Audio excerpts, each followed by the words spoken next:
प्रतिभा देवी सिंह पाटिल को भारत की प्रथम महिला राष्ट्रपति बनने का सौभाग्य प्राप्त हुआ है। वे 2007 से 2012 तक इस पद पर रही हैं।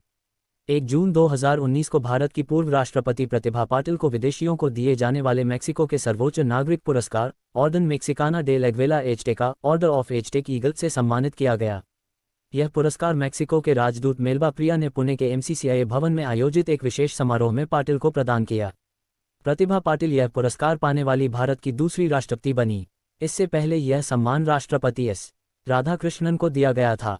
हालांकि अलग अलग श्रेणी की बात करें तो यह सम्मान नोबेल पुरस्कार विजेता अमर्त्य सेन, प्रसिद्ध कलाकार सतीश गुजराल, उद्योगपति रघुपत सिंघानिया को प्रदान किया गया है। प्रतिभा देवी सिंह पाटिल जन्म 19 दिसंबर 1934 स्वतंत्र भारत के 60 साल के इतिहास में पहली महिला राष्ट्रपति तथा क्रमानुसार 12वीं राष्ट्रपति रही हैं। राष्ट्रपति चुनाव में प्रतिभा पाटिल ने अपने प्रतिद्वंदी भैरों सिंह शेखावत को 3 लाख से ज्यादा मतों से हराया था।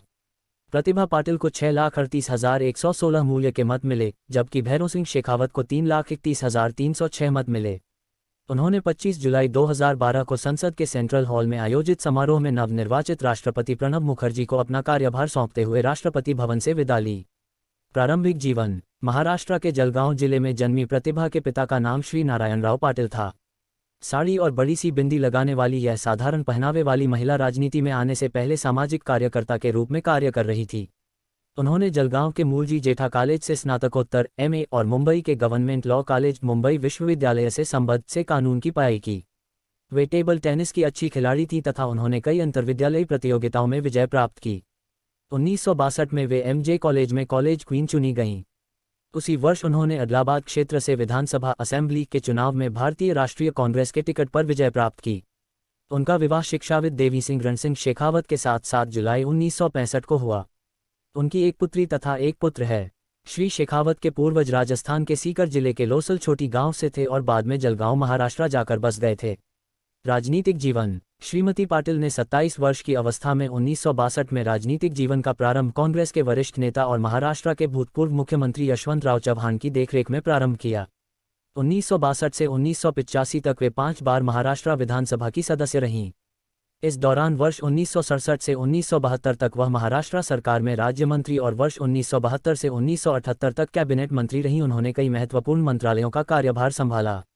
उन्होंने 1967 से 1972 तक सार्वजनिक स्वास्थ्य, निषेध, पर्यटन, आवास और संसदीय कार्य, महाराष्ट्र सरकार में उपमंत्री पद पर कार्य किया।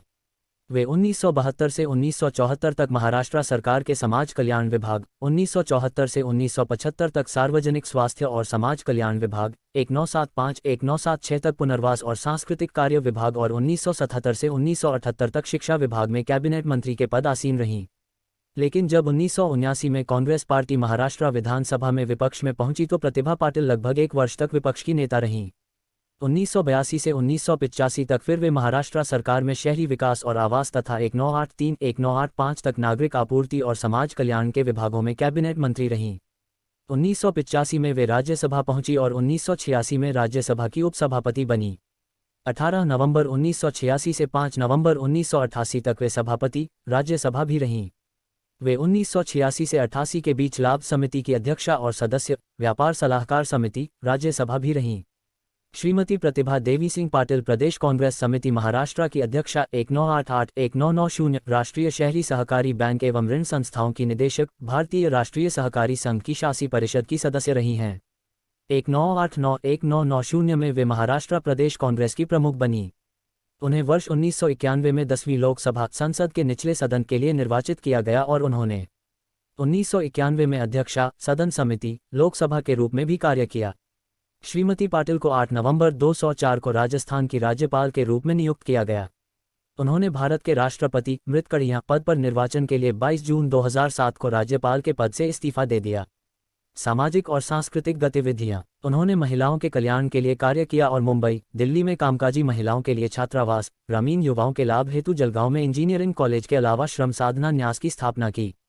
श्रीमती पाटिल ने महिला विकास महामंडल, जलगांव में दृष्टिहीन व्यक्तियों के लिए औद्योगिक प्रशिक्षण विद्यालय और विमुक्त जमातियों तथा बंजारा जनजातियों के निर्धन बच्चों के लिए एक स्कूल की स्थापना की। श्रीमती प्रतिभा देवी सिंह पाटिल ने अनेक यात्राएं की है और international council of social welfare conference, Nairobi और पोर्टोरिको में भाग लिया। उन्होंने 1985 में इस सम्मेलन में शिष्टमंडल के सदस्य के रूप में बल्गेरिया में, महिलाओं की स्थिति पर ऑस्ट्रिया के सम्मेलन में शिष्टमंडल की अध्यक्ष के रूप में लंदन में 1988 के दौरान आयोजित राष्ट्रमंडलीय अधिकारी सम्मेलन में चीन के बीजिंग शहर में विश्व महिला सम्मेलन में भाग लिया। श्रीमती पाटिल की विशेष रुचि ग्रामीण अर्थव्यवस्था के विकास और महिलाओं के कल्याण में है। श्रीमती प्रतिभा देवी सिंह पाटिल ने जलगांव जिले में महिला होमगार्ड का आयोजन किया और 1962 में उनकी कमांडेंट थीं। वे राष्ट्रीय सहकारी शहरी बैंक और ऋण संस्थाओं की उपाध्यक्ष रहीं तथा 20 सूत्रीय कार्यक्रम कार्यान्वयन समिति महाराष्ट्र की अध्यक्षा थीं। श्रीमती प्रतिभा देवी सिंह पाटिल ने अमरावती में दृष्टिहीनों के लिए एक औद्योगिक प्रशिक्षण विद्यालय, निर्धन और जरूरतमंद महिलाओं के लिए सिलाई कक्षाओं, पिछड़े वर्गों और अन्य पिछड़े वर्गों के बच्चों के लिए नर्सरी स्कूल खोलकर उल्लेखनीय योगदान दिया तथा किसान विज्ञान केंद्र अमरावती में किसानों को फसल उगाने की नई एवं वैज्ञानिक तकनीकें सिखाने, संगीत और कंप्यूटर की कक्षाएं आयोजित की।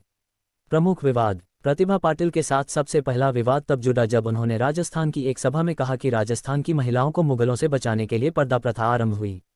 इतिहासकारों ने कहा कि राष्ट्रपति पद के लिए दावेदार प्रतिभा का इतिहास ज्ञान शून्य है, जबकि मुस्लिम लीग जैसे दलों ने भी इस बयान का विरोध किया। समाजवादी पार्टी ने कहा कि प्रतिभा पाटिल मुस्लिम विरोधी विचारधारा रखती हैं। प्रतिभा दूसरे विवाद में तब घिरी जब उन्होंने एक धार्मिक संगठन की सभा में अपने गुरु की आत्मा के साथ कथित संवाद की बात कही। प्रतिभा के पति देवी सिंह शेखावत पर स्कूली शिक्षक को आत्महत्या करने के लिए मजबूर करने का आरोप है। उन पर हत्यारोपी अपने भाई को बचाने के लिए अपनी राजनीतिक पहुंच का पूरा इस्तेमाल करने का भी आरोप है। उन पर चीनी मिल कर्ज में घोटाले, इंजीनियरिंग कॉलेज फंड में घपले और उनके परिवार पर भूखंड हड़पने के संगीन आरोप हैं। दोस्तों, आपको ये वीडियो अच्छी लगी हो तो वीडियो को लाइक करें और इसी तरह के वीडियो के लिए चैनल को सब्सक्राइब करें। धन्यवाद।